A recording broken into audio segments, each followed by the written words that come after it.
一种的这个地方有，但他说的的是，但是呢，被警察打给老师，通告老师离身接受，被老师考呢，说的我呢，就来老师那个被说的我老师那个，其他的总体的但是老师被有多别的那边，一种的这个地说的多的呢，的被拱塞拱多别，老师拱多别的那么。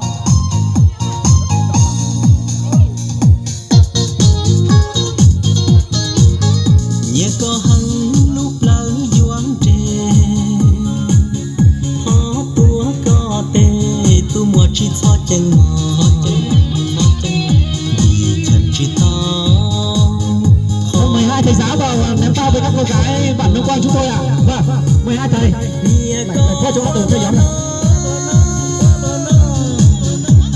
nhẹ có quá lo nói nhỏ chỉ tao nó có qua kê giờ chỉ tao tua có thay tê che cũ lúc lỡ nó cần tê giờ tia chỉ tao có nó là hư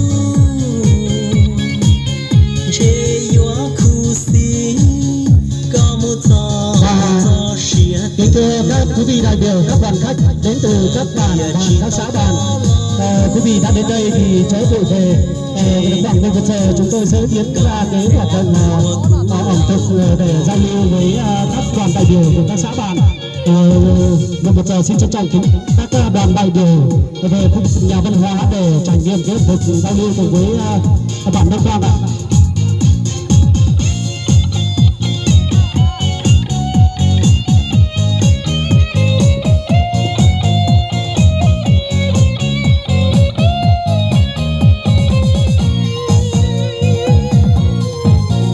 nhẹ có hăng lúc lỡ doan trẻ họ tua Số đâu ạ?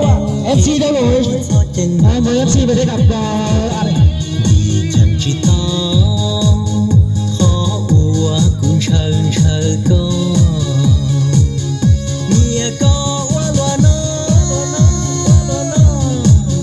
nhẹ có quá lo nói nhỏ chỉ tao đó Vâng, và đến thời điểm này, giờ phút này thì chúng tôi đã nhận được một số tiếp tục đăng ký đến từ các đoàn khách bạn. che cũ Xin trân trọng kính mời toàn thể nhân dân cũng như du khách tiếp tục đăng ký những cái bài hát, những cái tiết mục văn nghệ đặc sắc nhất để biểu diễn trong sân khấu ngày hôm nay ạ. nó là hư che yo khu xí có một gió xía từ giờ tia chỉ tao có